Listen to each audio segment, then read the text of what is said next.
The world is your home, Lord, our heart is your home. A heart full of love, Lord, my heart is your home. We are the children, children of Sai. We are the children, children of Sai. We are the children, children of Sai. We are the children, children of Sai.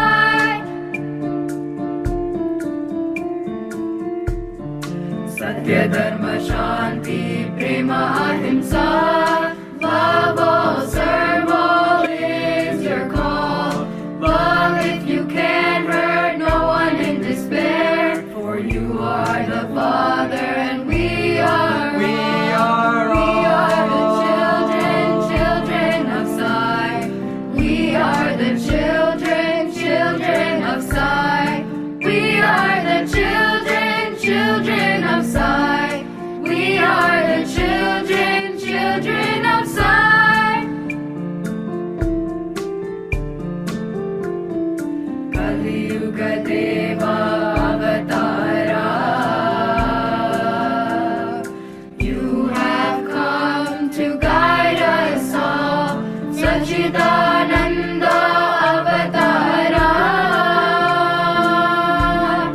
Guide us all, lead us all. Guide us all, lead us all.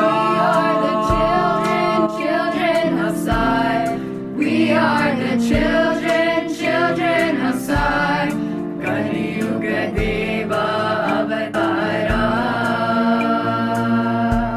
We love you, Father, show us the way. Sachidananda Avatara. We love you, Mother, show us the way. We love you, Mother, show us the way. Avatara, Sachidananda Avatara. Kali Yuga Deva Avatara. Sachidananda Avatara. We are the children, children of Sai. We are the children, children of Sai. Kali Yuga Deva Avatara. Sachidananda Avatara. Kali Yuga Deva Avatara. Sachidananda Avatara. Children of Sai. Sachidananda Avatara. We are the children, children of Sai. We are the children, children of Sai.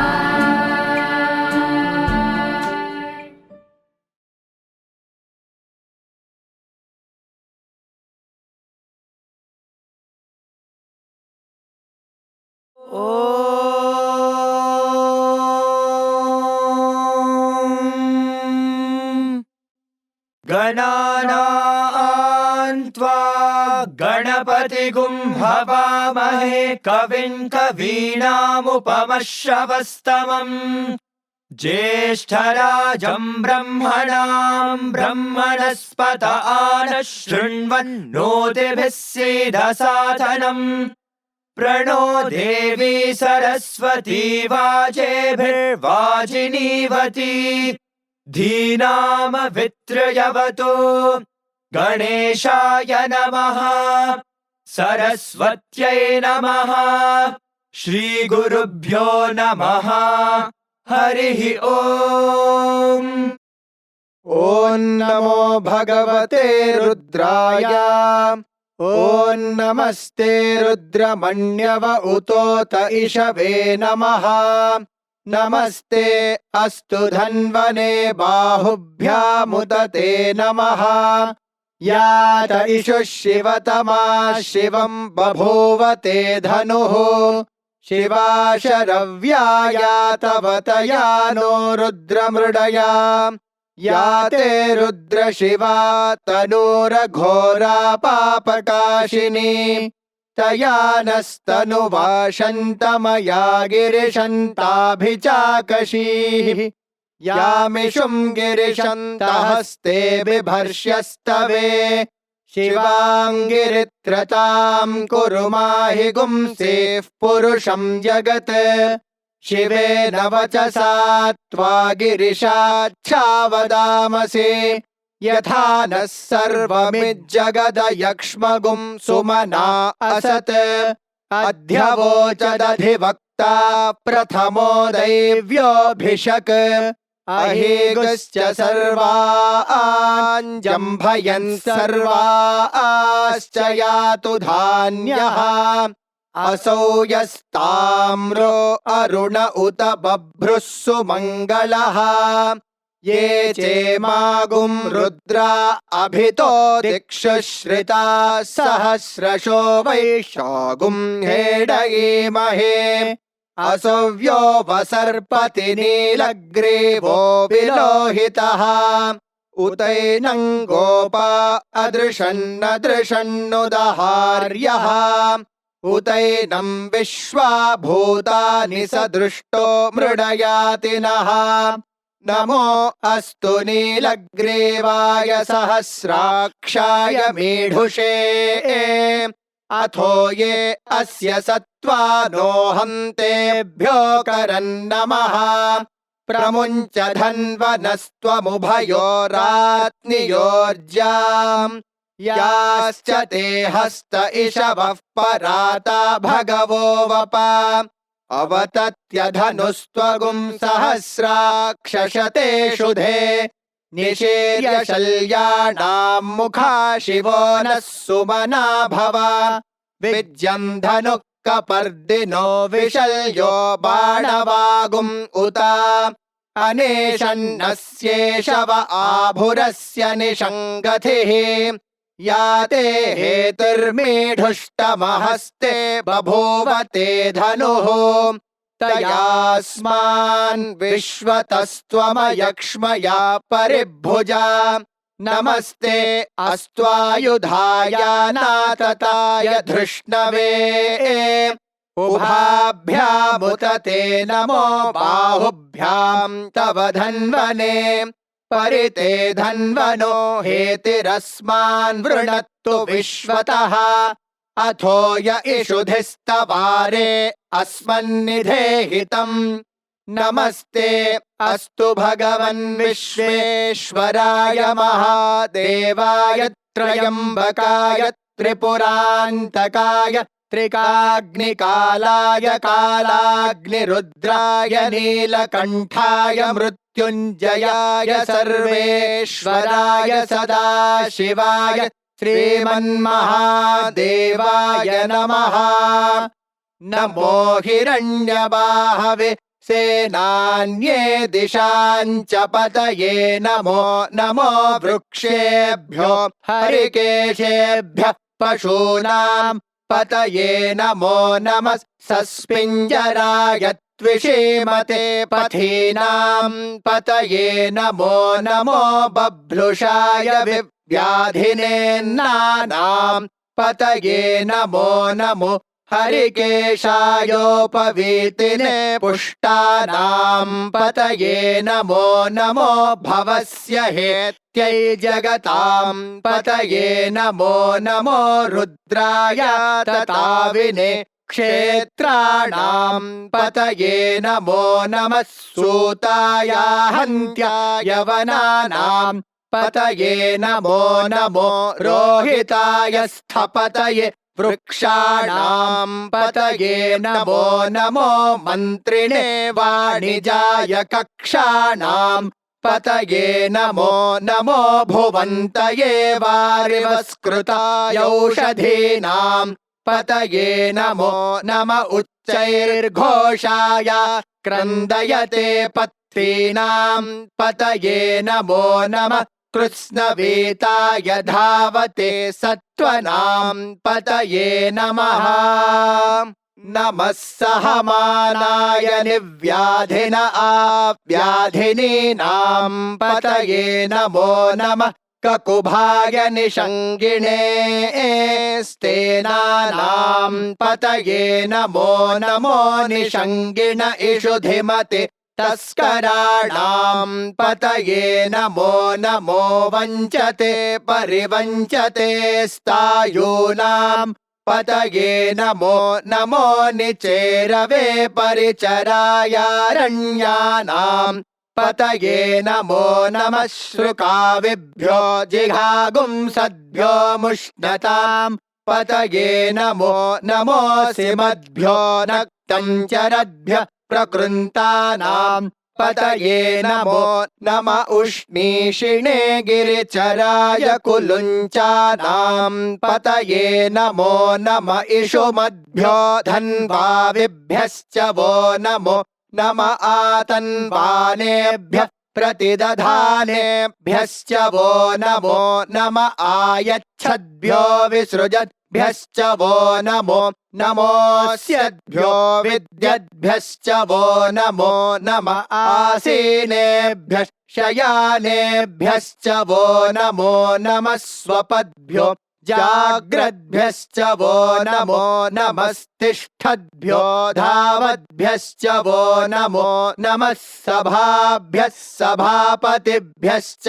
वो नमो नमो अश्वेभ्योऽश्वपतिभ्यश्च वो नमः नम आव्याधिनीभ्यो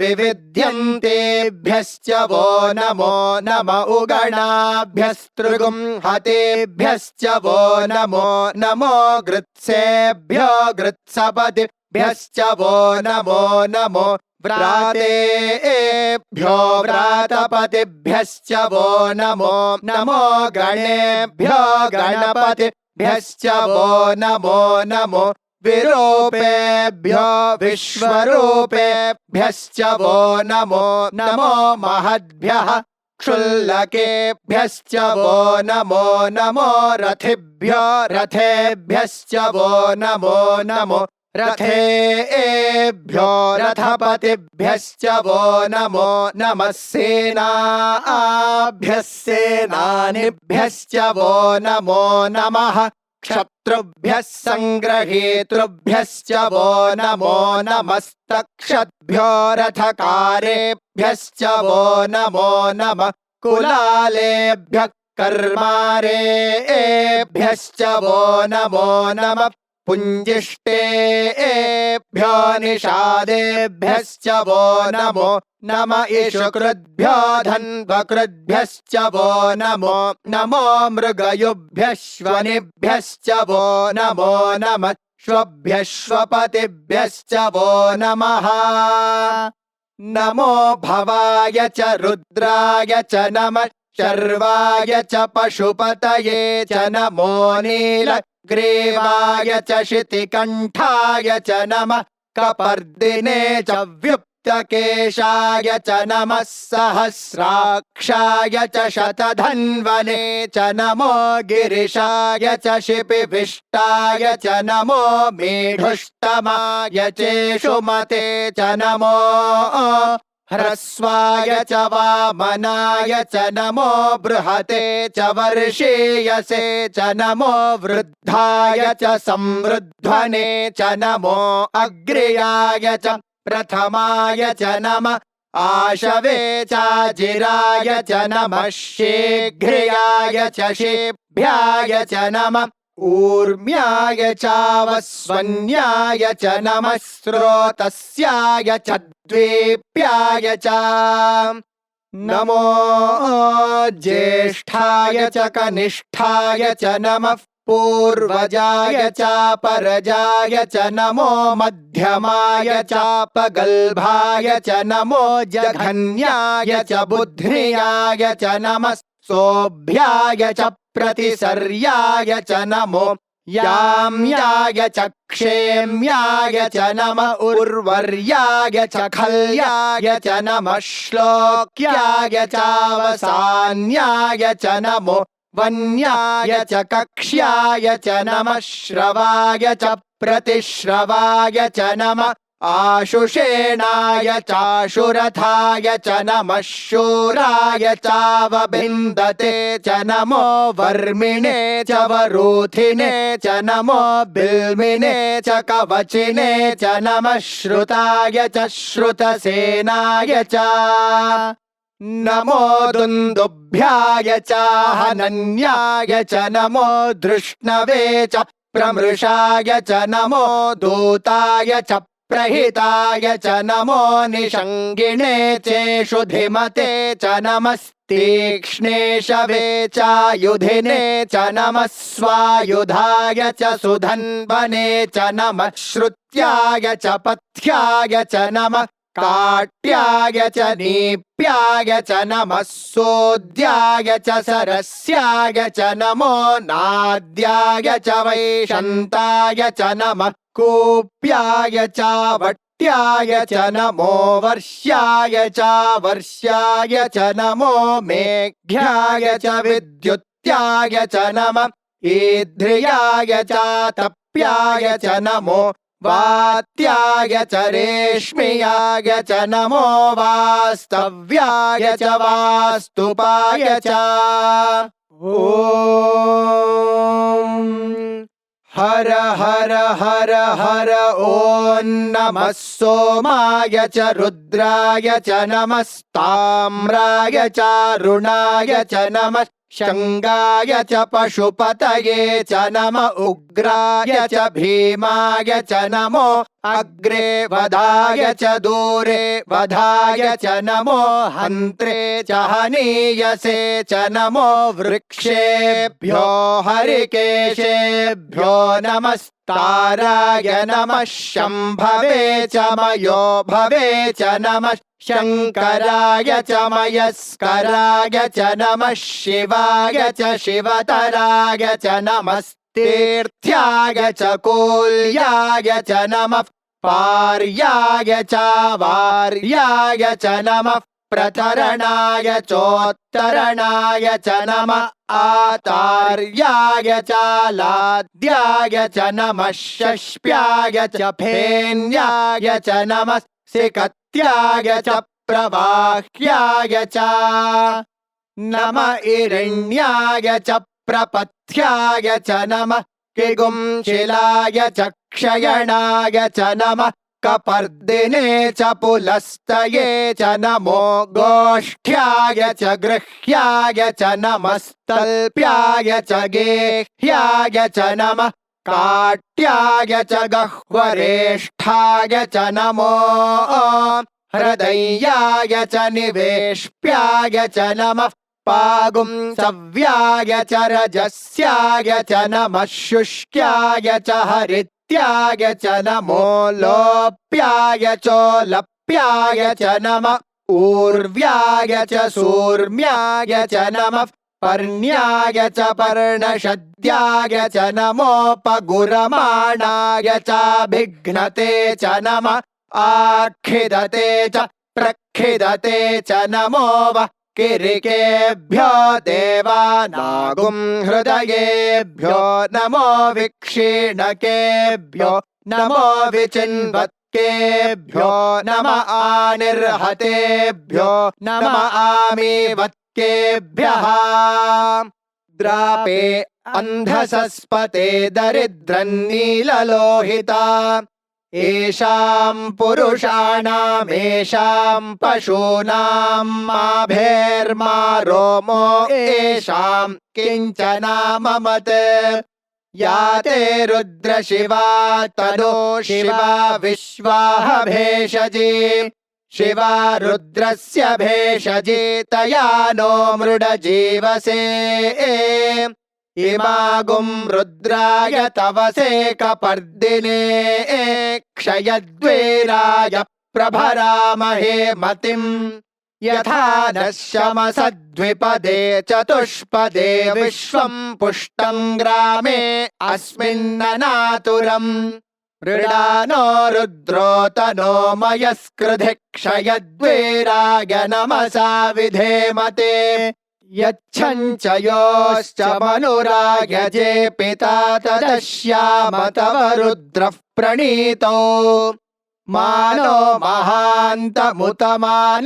अर्भकं मान उक्षन्तमुतमान उक्षितम् मानो वधेः पितरं मोत मातरं प्रियामानस्तनुवो रुद्ररीरिषः मानस्तोकेतनये मान आयुषि मानो गोषु मानो अश्वेषु रीरिषः वीरान्मानो रुद्रभामितो वधेर्हविष्मन्तो नमसा विधेमते आरात्ते गोघ्न उत पूरुषघ्ने क्षयद्वीराय सुम्नमस्मे ते अस्तु रक्षा च नो अधि च देव ब्रूह्यधा च न शर्म यच्छद्विबर्हाः तुहि श्रुतं गर्तसदंयुवानं मृगन्न भीममुपहक्तृमुग्रम् मृडाचरित्रे रुद्रस्तवानो अन्यन्ते अस्मन्निवपन्तु सेनाः परिणो रुद्रस्य हेतर्वृणत्तु परित्वेषस्य दुर्मतिरघायोः अवस्थिरा मघवद्भ्यस्तनुष्वमेढ्वस्तोकायतनयाय मृडया मेढुष्टमशिवतमशिवो नः सुमना भवा परमे वृक्ष आयुधन् निधाय कृत्तिं वसान आचर पिनाकं बिभ्रदागहि विकिरितविलोहित नमस्ते अस्तु भगवः यास्ते सहस्रगुं हेतयोऽन्यमस्मन्निवपन्तु ताः सहस्राणि सहस्रधा बाहुवोस्तव हेतयः तासामीशानो भगवः पराचीनामुखाकृधे सहस्राणि सहस्रशो ये रुद्रा अधिभूम्याम् तेषागुं सहस्रयोजने वधन्वानि तन्मसे अस्मिन्महत्यर्णवेऽन्तरिक्षे भवा अधि नीलग्रीवा शितिकण्ठा शर्वा अधः क्षमाचराः नीलग्रीवा शितिकण्ठा दिवगुं रुद्रा उपश्रिताः ये वृक्षेषु सस्पिञ्जरा नीलग्रीवा विलोहिताः ये भूतानामधिपतयो विशिखासः कपर्दिनः ये अन्येषु विविध्यन्ति पात्रेषु पिबतो जनान् ये पथां पथि रक्षय ऐलभृदायव्युधः ये तीर्थानि प्रचरन्ति श्रुकावन्तो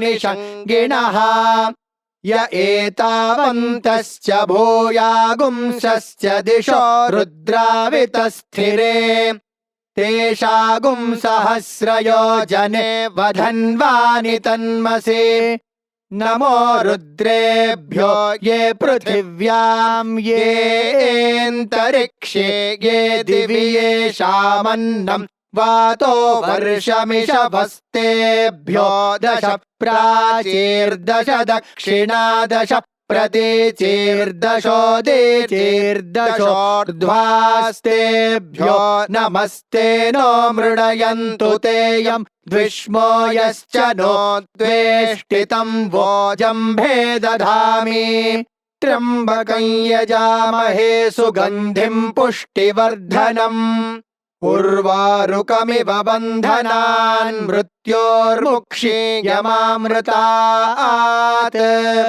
यो रुद्रो अग्नौ यो अप्सु य ओषधीषु यो रुद्रो विश्वा भुवना विवेश तस्मै रुद्राय नमो अस्तु ये ते सहस्रमयुतं पाशा मृत्योमर्त्याय हन्तवे तान् यज्ञस्य मायया सर्वानवयजामहे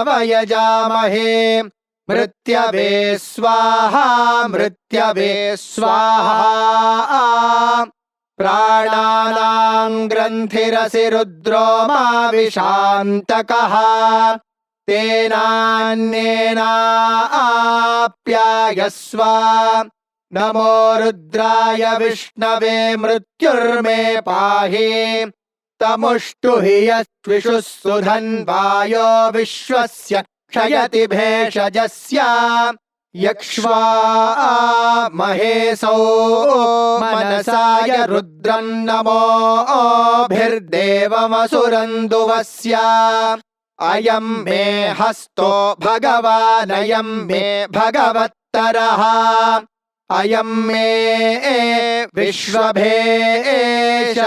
यगुं शिवाभिमर्शनः ॐ शान्ति शान्ति शान्तिः शञ्च मे मयश्च मे प्रियञ्च मेऽनुकामश्च मे कामश्च मे सौमनसश्च मे भद्रं च मे श्रेयश्च मे वस्यश्च मे यशश्च मे भगश्च मे द्रविणं च मे यन्ता च मे धर्ता च मे क्षेमश्च मे धृतिश्च मे विश्वं च मे महश्च मे संविच्च मे ज्ञात्रं च मे सोश्च मे प्रसोश्च मे सीरं च मे लयश्च मरुतं च मे मृतं च मे यक्ष्मं च मे नामयच्च मे जीवातुश्च मे दीर्घायुत्वं च मे न मित्रं च मे भयं च मे सुगं च मे शयनं च मे सुषा च मे सुदिनं च मे ॐ शान्ति शान्ति शान्तिः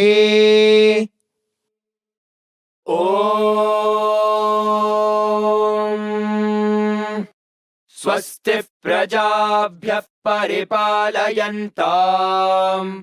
न्यायेन मार्गेण महीमहीषाः गोब्राह्मणेभ्यः शुभमस्तु नित्यम् समस्तलोकाः सुखिनो भवन्तु समस्तलोकाः सुखिनो भवन्तु समस्तलोकाः सुखिनो भवन्तु ॐ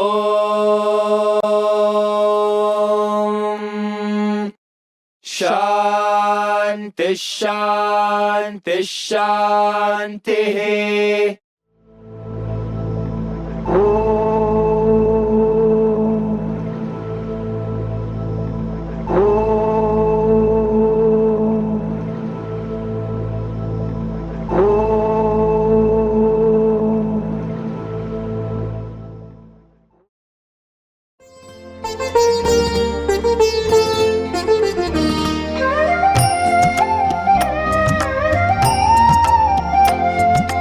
विनायका विनायका विनायका विनायका विनायका विनायका विनायका विनायका विश्वाधारा विनायका विश्वाधारा विनायका हे विश्वाधारा विनायका विश्वाधारा विनायका विनायका विनायका विनायका विनायका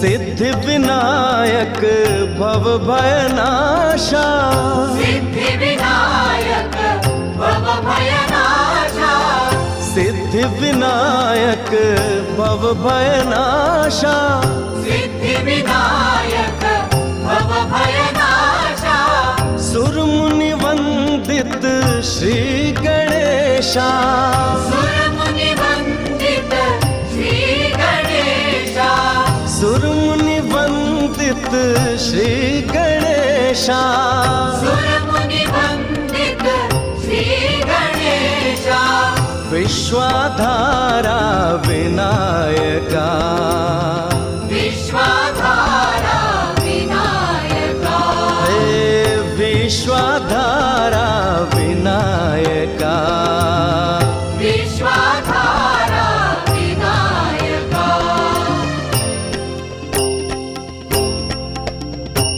विनायका विनायका, विनायका विनायका, विश्वाधारा विनायका, विश्वाधारा विनायका, विनायका विनायका, विनायका विनायका, सिद्धि विनायक भव भयनाशा, सिद्धि विनायक भव भयनाशा, सुर मुनि वंदित श्री गणेशा, सुर मुनि वंदित श्री गणेशा, विश्वाधारा विनायका, विश्वाधारा विनायका, हे विश्वाधारा विनायका, विश्वाधारा विनायका, विनायका विनायका।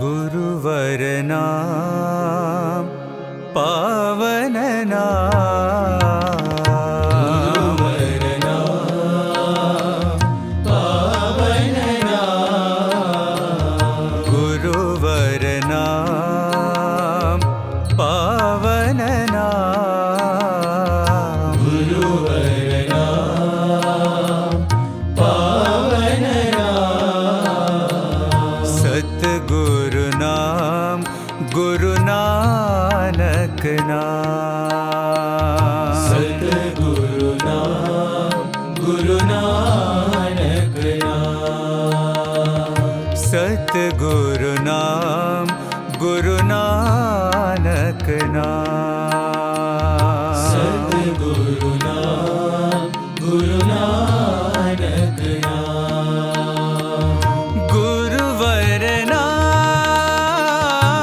पावन नाम, गुरुवर नाम पावन नाम, गुरुवर नाम पावन नाम, गुरुवर नाम पावन नाम,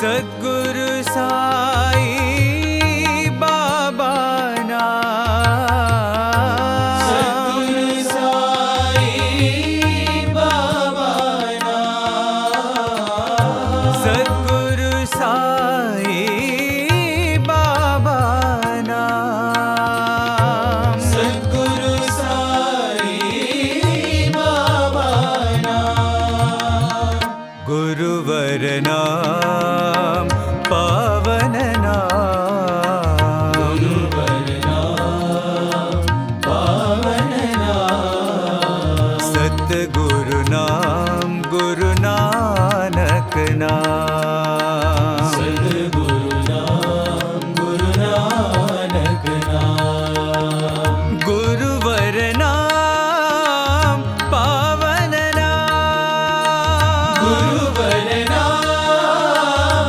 पावन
जय जय रघुनन्दना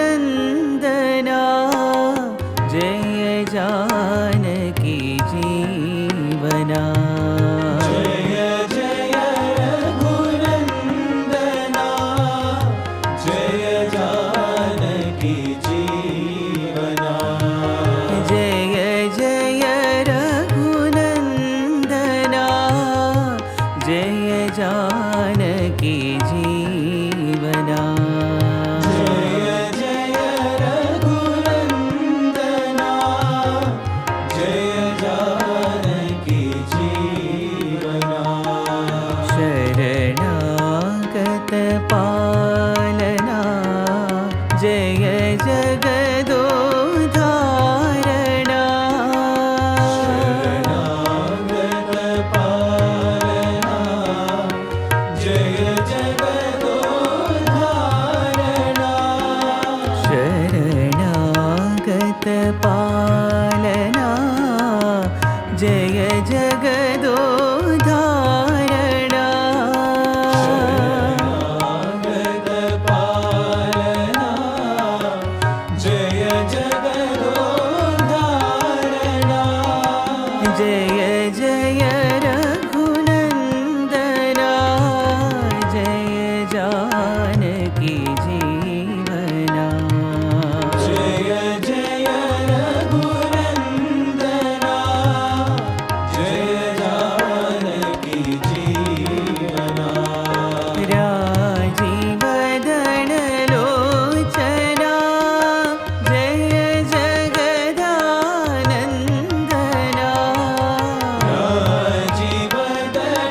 राजीवदनलोचना जय जगदानन्दना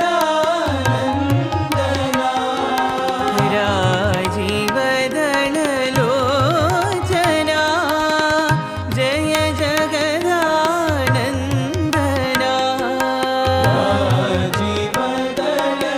राजीवदनलोचना जय जगदानन्दना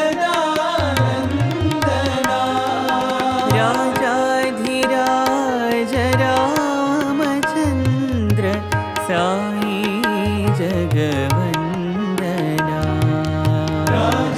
राजाधिराज रामचन्द्र साई जगवन्दना राजाधिराज रामचन्द्र साई जगवन्दना राजाधिराज रामचन्द्र साई जगवन्दना जय जय रघुनन्दना जय जानकी जीवना जय जय रघुनन्दना जय जानकी जीवना शरणागत पालना जय जगदोधारणा शरणागत पालना जय जगदोधारणा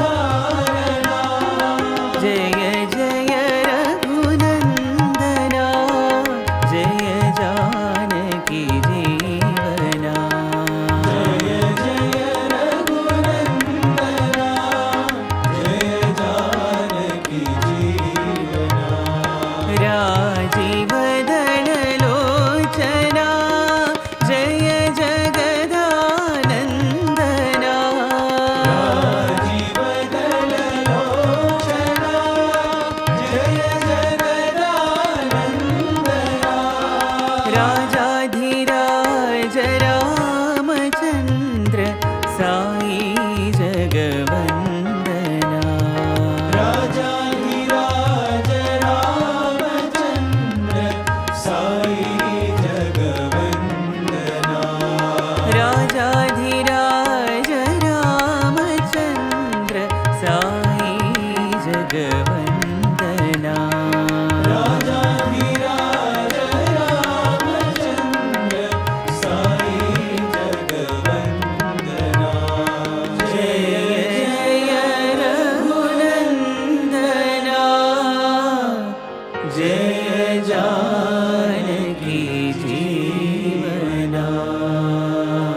ॐ नमो भगवते वासुदेवाय नमो भगवते वासुदेवाय ॐ नमो भगवते वासुदेवाय नमो भगवते वासुदेवाय हरि ॐ नमो भगवते वासुदेवाय ॐ नमो भगवते वासुदेवाय हरि ॐ नमो भगवते वासुदेवाय ॐ नमो भगवते वासुदेवाय ॐ नमो भगवते वासुदेवाय ॐ नमो भगवते वासुदेवाय ॐ नमः शिवाय ॐ नमो नारायणाय ॐ नमः शिवाय ॐ नमो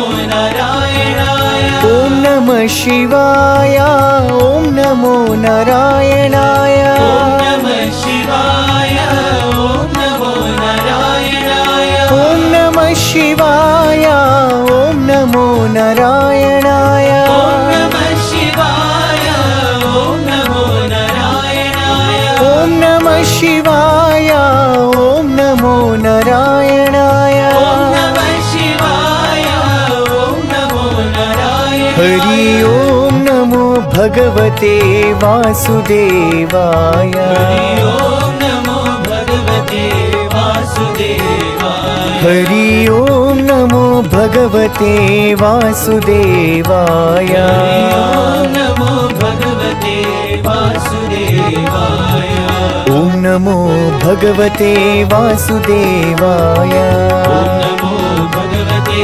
वासुदेवाय हरि ॐ नमो भगवते वासुदेवाय हरि ॐ नमो भगवते वासुदेवाय ॐ नमो भगवते वासुदेवाय ॐ नमो भगवते वासुदेवाय ॐ नमः शिवाय ॐ नमो नारायणाय ॐ नमः शिवाय ॐ नमो नारायणाय ॐ नमः शिवाय ॐ नमो नारायणाय ॐ नमः शिवाय ॐ नमो नारायणाय हरि ॐ नमो भगवते वासुदेवाय ॐ नमो भगवते वासुदेवाय हरि ॐ नमो भगवते वासुदेवाय हरि ॐ नमो भगवते वासुदेवाय ॐ नमो भगवते वासुदेवाय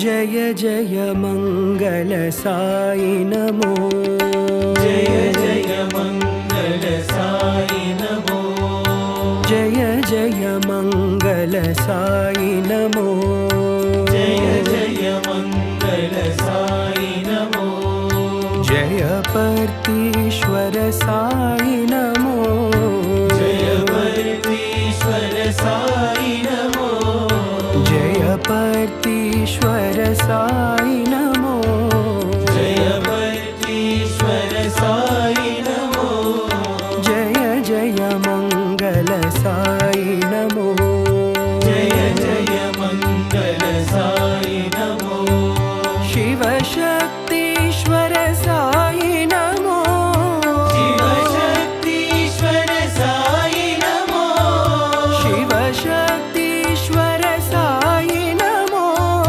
शिव शक्तीश्वर साई नमो श्रीशैलेश्वर साई नमो श्रीशैलेश्वर साई नमो श्रीशैलेश्वर साई नमो श्रीशैलेश्वर साई नमो जय जय मंगल साई नमो जय जय मंगल साई नमो जय पर्तीश्वर साई नमो जय वर्तीश्वर साई नमो जय जय मंगल साई नमो जय जय मंगल साई नमो शिव शक्तीश्वर साई नमो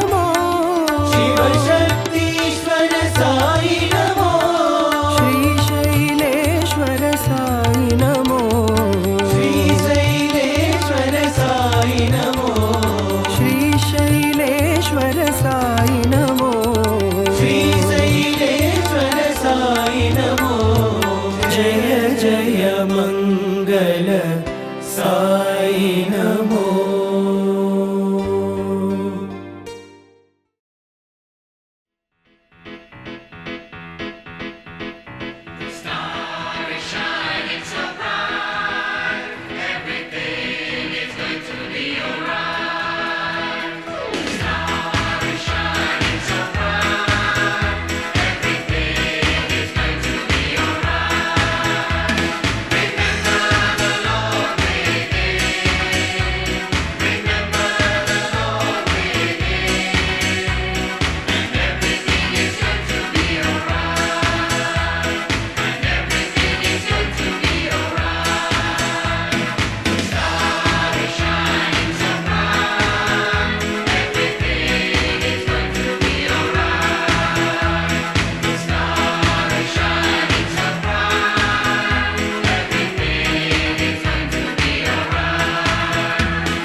भस्म विभूषित भवानी शंकर,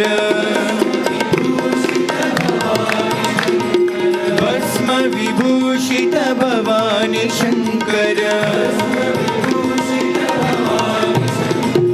भवभयनाशा भोला शंकर,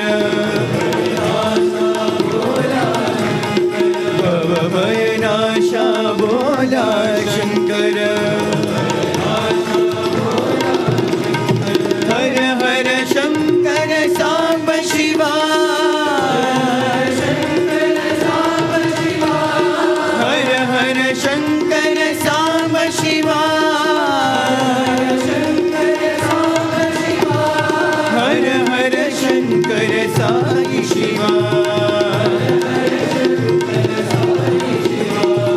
हर हर शंकर साई शिवा, भस्म विभूषित भवानी शंकर, भवभयनाशा भोला शंकर, हर हर शंकर सांब शिवा,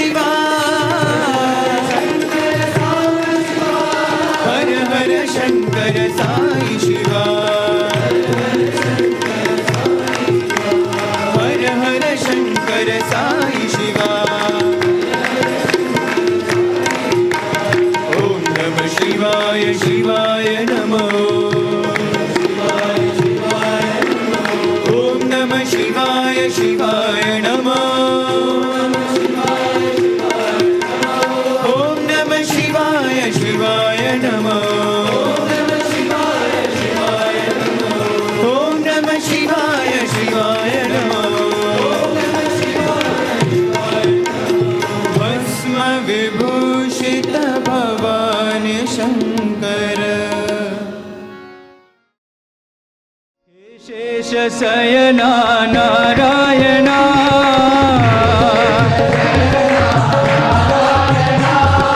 हे शेषशयना नारायणा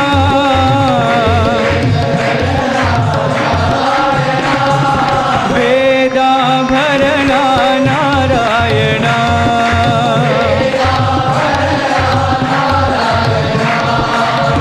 वेदाभरणा नारायणा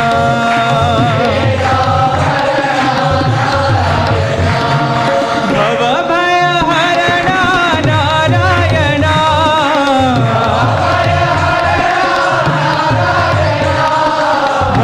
भवभयहरणा नारायणा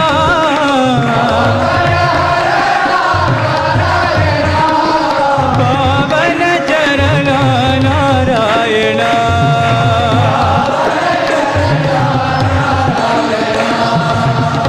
पावनचरणा नारायणा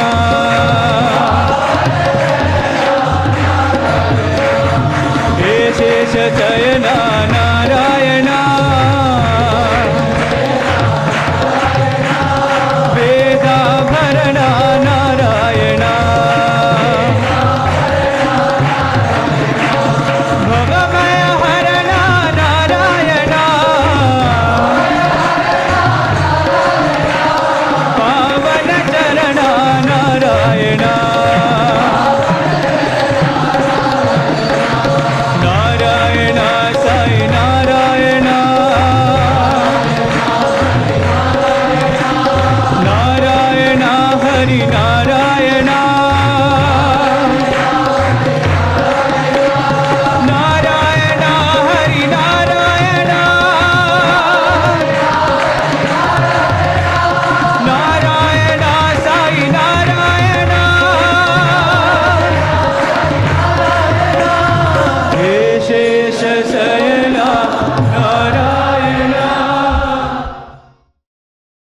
मधुवन संचारी श्याम मुरारी मधुवन संचारी श्याम मुरारी मधुवन संचारी श्याम मुरारी मधुवन संचारी श्याम मुरारी हे मधुसूदन मुरलीधारी हे मधुसूदन मुरलीधारी मधुवन संचारी श्याम मुरारी मधुवन संचारी श्याम मुरारी माधव मोहन मयूर मुकुटधर माधव मोहन मयूर मुकुटधर मधुरानाथ प्रभु गिरिधारी मथुरानाथ प्रभु गिरधारी मथुरानाथ प्रभु गिरिधारी मथुरानाथ प्रभु गिरधारी मधुवन संचारी श्याम मुरारी मधुवन संचारी श्याम मुरारी मधुवन संचारी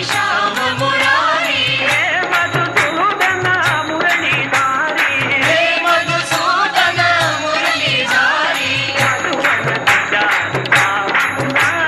मधुवन संचारी श्याम मुरारी मधुवन संचारी श्याम मुरारी मधुवन संचारी श्याम मुरारी मधुसूदन मुरलीधारी मधुवन संचारी श्याम मुरारी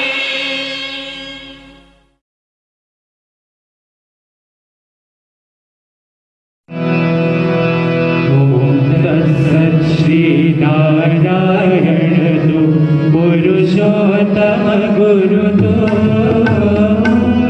सिद्धबोध तो कंठ विनायक सविता पावक तु सविता पावक तु ब्रह्मवस तु योग शक्ति तु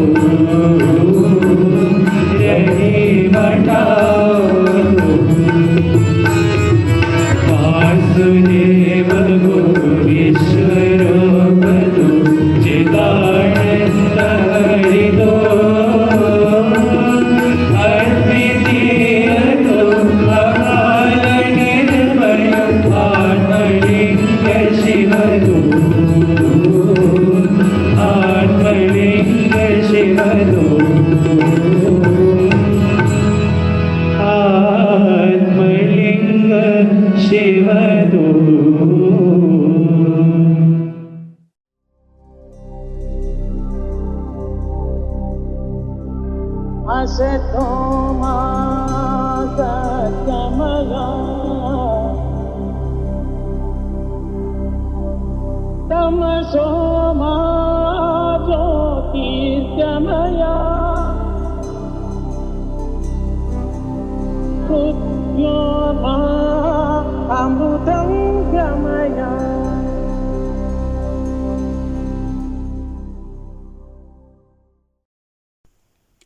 Om Shri Sai Ram. In order to remember Bhagavan's teachings continuously and to become worthy instruments of our Divine Master, every member has to engage in sadhana, a spiritual discipline which has to be merged with his or her day-to-day life, and every member is encouraged to make his or her family as a unit for such sadhana.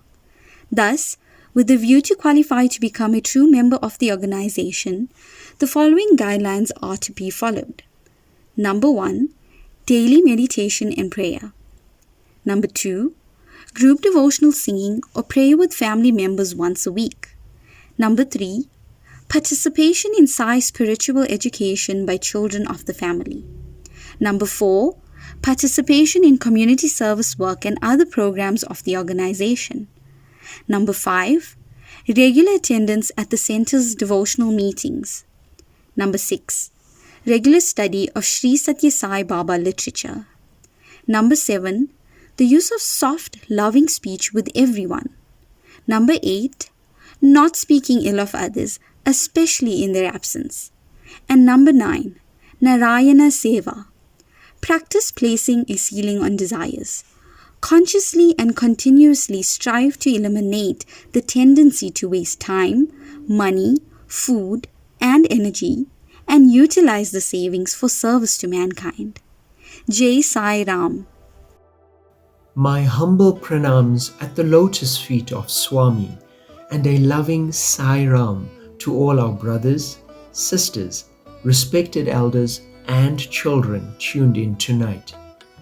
We pray that with Swami's grace, you and your families are healthy, happy, and peaceful.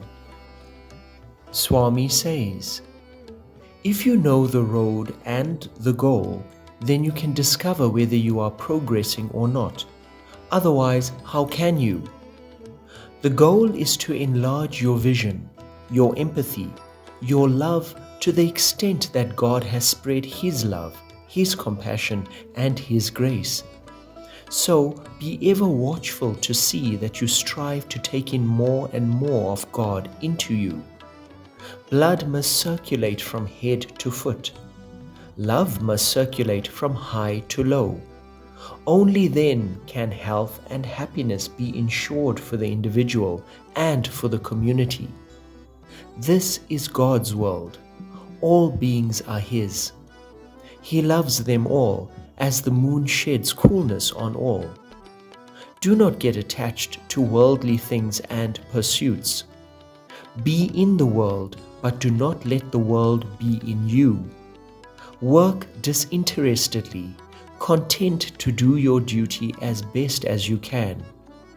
Have no desires to place before God, for whatever He does with you, however He treats you, is the gift He likes best to give you.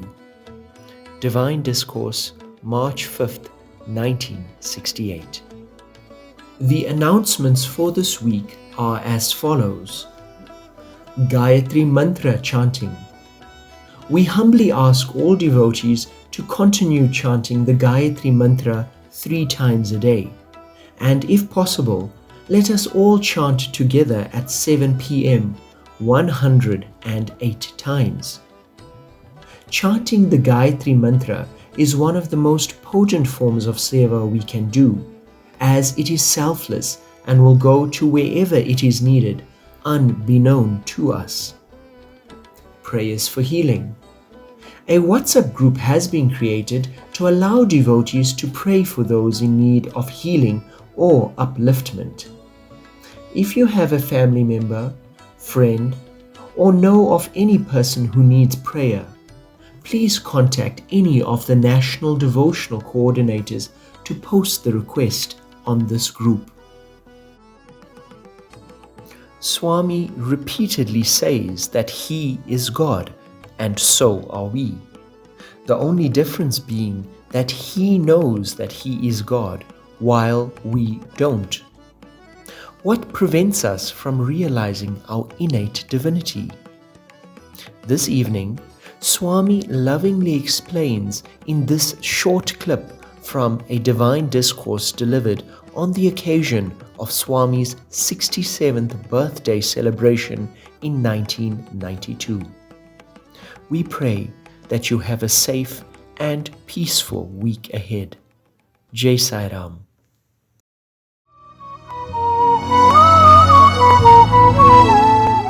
యత్ పిండే తత్ బ్రహ్మాండే అన్నారు. పిండములో ఉన్నటువంటిదే బ్రహ్మాండమునందు కూడా ఉంటున్నది. That which is contained in Pinda is present in Brahmanda, the universe. బ్రహ్మాండమును Virata స్వరూపమని, The Brahmanda is the very form of the cosmic form. పిండాండమును అణుతత్వమని The Pindanda stands for atomic మనం power. భావిస్తున్నాము. We consider like ఇది that. చాలా పొరపాటు. It's a mistaken idea. అణువునందు ఉన్నటువంటిదే ఘనమునందు కూడాను ఉంటున్నది. That which is present in an atom is అణు present. ఘనమునకు ఎట్టి భేదము కూడాను లేదు. There's no difference between microcosm and the macrocosm. చిన్న విత్తనములో ఘనమైనటువంటి పెద్ద వృక్షం ఉంటున్నది. In a small tiny seed there is a gigantic tree. ఈ యొక్క విశాలమైనటువంటి పెద్ద వృక్షమంతా కూడాను చిన్న విత్తనంలోనే ఇమిడి ఉంటున్నది. That big tree is contained within a seed. విరాట స్వరూపమనగా అనేక వస్తువుల యొక్క చేరిక కాదు. The cosmic form is not the combination of objects. అనేకత్వం యొక్క ఏకత్వం కూడాను కాదు. It's not unity in diversity. విరాటత్వం అనగా సర్వస్వం కూడాను కూడినటువంటిదే విరాటత్వం. Cosmic form is the one which exists everywhere. దీనికి వృక్షమునకు విత్తనమునకు ఉండినటువంటి భేదమే. This is the difference between the seed and the tree. విత్తనమునందు మనకు మహావృక్షం మనకు గోచరించదు. Within a seed we don't find the tree. అదే అణుమాత్రమైనటువంటి యొక్క తత్వము. That is the atomic principle there. ఆ అణువునందే ఘనము ఏర్పడి ఉంటున్నది. Within that atom lies the macrocosm. ఈ బ్రహ్మాండమైన వృక్షమంతా కూడాను ఈ అణుమాత్రమైనటువంటి విత్తనమునందే ఇమిడి ఉంటున్నది. That huge tree lies within the tiny seed. విత్తనము లేక వృక్షము, వృక్షము లేక విత్తనము ఉండుటకు వీలు కాదు. Without the seed, tree cannot exist, nor the tree without ఇవి the seed. రెండును అవినాభావ సంబంధము, అన్యోన్య ఆశ్రయము. Both are interdependent and interrelated. అదే విధంగానే మానవునకును దేవునకు ఉండినటువంటి వ్యత్యాసము ఏమాత్రం కూడా లేదు. Similarly, there is no difference between God and man. దైవత్వం నందు ఉన్నటువంటి యొక్క దివ్యత్వమే మానవత్వం నందు కూడా ఉంటున్నది.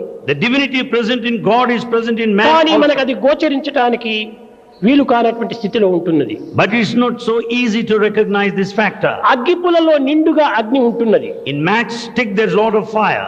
కానీ అది నీటిలో తడపడం చేత ఎన్ని విధములుగా ఇచ్చినప్పటికీ అది అగ్ని ఆవిర్భవించదు. When you make it wet, however well you may rub, you don't get the fire. అదే విధంగానే ప్రతి మానవుని యందు కూడాను జ్ఞానాగ్ని, దివ్యాగ్ని, తేజోగ్ని నిండి ఉంటున్నది. Similarly, in every man there lies the fire of wisdom, there lies the fire of sacredness. కానీ అది ఎన్ని సాధనలు చేసినప్పటికీ, That in spite of all spiritual ఎంత practice, తపస్సు ఆచరించినప్పటికీ, in spite of penance, ఎన్ని సత్కర్మలు సల్పినప్పటికీ in spite of good actions, అది ఏమాత్రం మనకు గోచరము కావటం లేదు. we are not able to see it. సాక్షాత్కరించటం లేదు. We are not able to see it in form. కారణం ఏమిటి? What's the reason? ఆ యొక్క మనోతత్వము The nature of the mind, అహంకారం, మమకారం అనేటువంటి నీటి యందు తడపబడటం చేతనే ఈ యొక్క దివ్యాగ్ని మనకు గోచరం కాలేకపోతున్నది. as it is made wet in the waters of ego and attachment, we are not able to get the fire.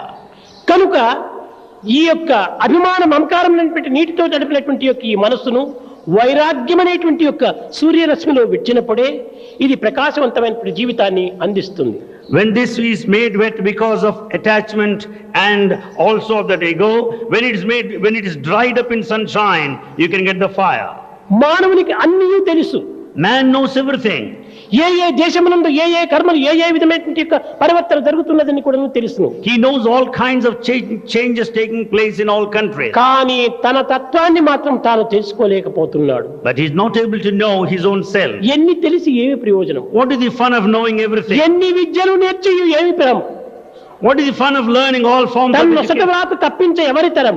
Nobody can make you escape from చెడ్డ destiny. బుద్ధులు తను చేరినేని When bad thoughts enter into the brain, ఎండబారును బుద్ధులు బండబారు అని.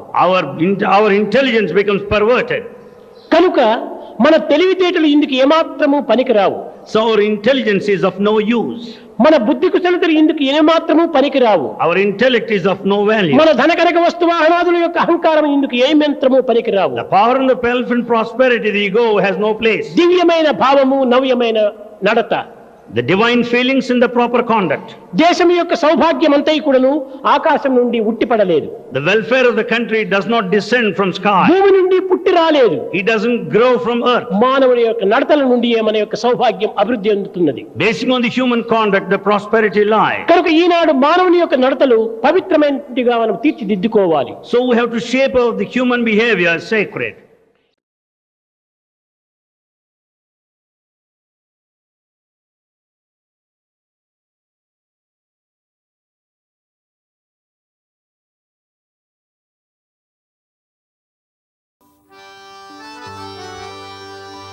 ॐ जय जगदीश हरे स्वामी सत्य साई हरे भक्तजना संरक्षक भक्तजना संरक्षक भक्ति महेश्वर ॐ जय जगदीश हरे शिवदना श्रीकरा सर्वा प्राणपति स्वामी सर्वा प्राणपति आश्रित कल्पलतिका आश्रित कल्पलतिका अवतारणव ॐ जय जगदीश हरे माता पिता गुरुदैवं पर्यन्तयो नीवे स्वामी पर्यन्तयो नीवे नाद ब्रह्म जगन्नाथ नाद ब्रह्म जगन्नाथ नागेन्द्राशरण ॐ जय जगदीश हरे ओंकार रूप साई महादेवा सत्य साई महादेवा मंगल आरती अंदुको मंगल आरती अंदुको मंगल गिरिधारी ओम जय जगदीश हरे नारायण नारायण ओम सत्य नारायण नारायण नारायण ओम नारायण नारायण ओम सत्य नारायण नारायण ओम सत्य नारायण नारायण ओम जय सद्गुरुदेवा नारायण नारायण ओम सत्य नारायण नारायण नारायण ओम नारायण नारायण ओम सत्य नारायण नारायण ओम सत्य नारायण नारायण ओम जय सद्गुरुदेवा नारायण नारायण ओम सत्य नारायण नारायण नारायण ओम नारायण नारायण ओम सत्य नारायण नारायण ओम सत्य नारायण नारायण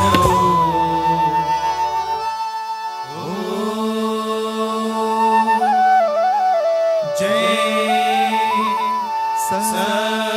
सद्गुरुदेवा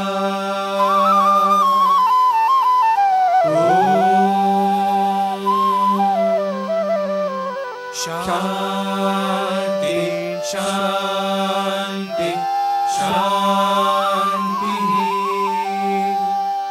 समस्त लोका सुखिनो भवन्तु समस्त लोका सुखिनो भवन्तु समस्त लोका सुखिनो भवन्तु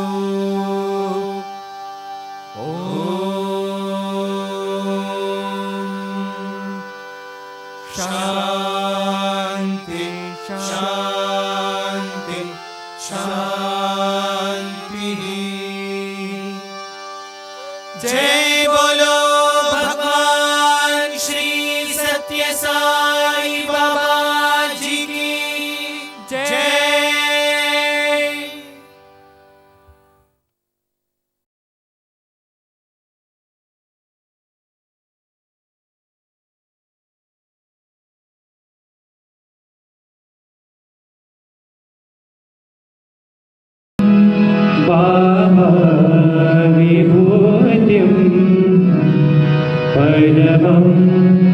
विचित्रं लीला विभूतिं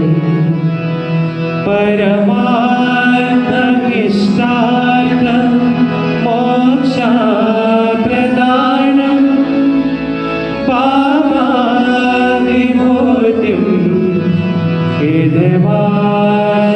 हृदयमाश्रयामि परमं पवित्रं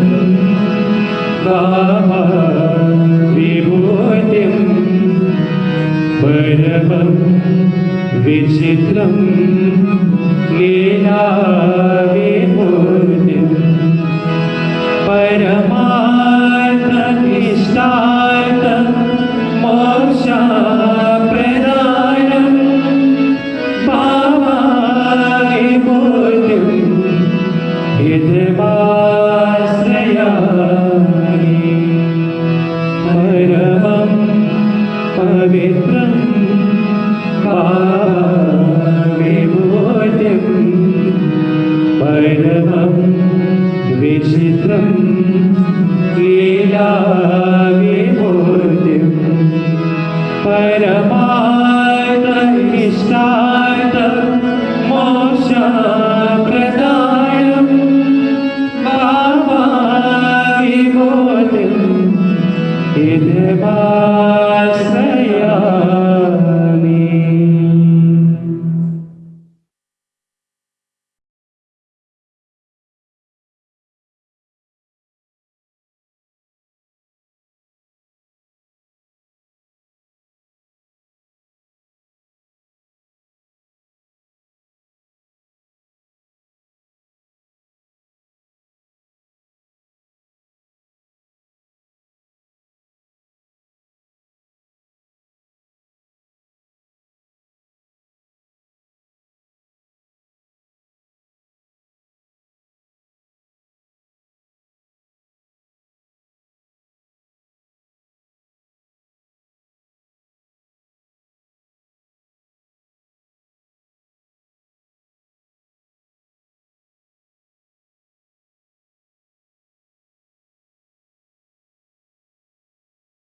ॐ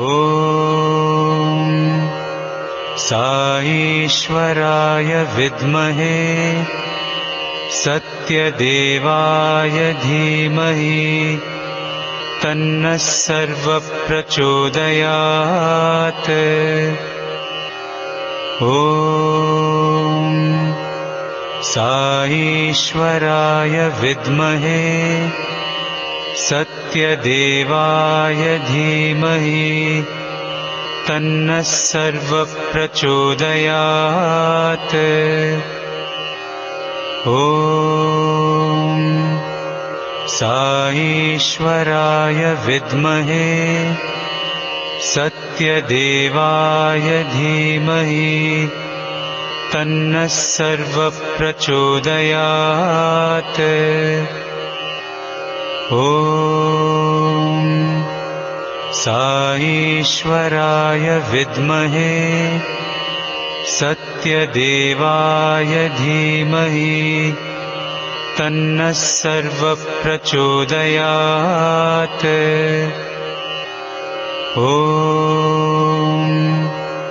साईश्वराय विद्महे सत्यदेवाय धीमहि तन्नः सर्वप्रचोदयात्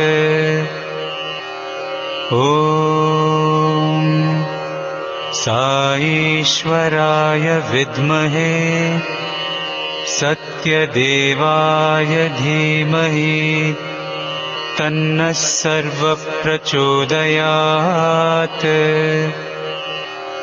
ॐ साईश्वराय विद्महे सत्यदेवाय धीमहि तन्नः सर्वप्रचोदयात् ॐ साईश्वराय विद्महे सत्यदेवाय धीमहि तन्नः सर्वप्रचोदयात् ॐ साईश्वराय विद्महे सत्यदेवाय धीमहि तन्नः सर्वप्रचोदयात्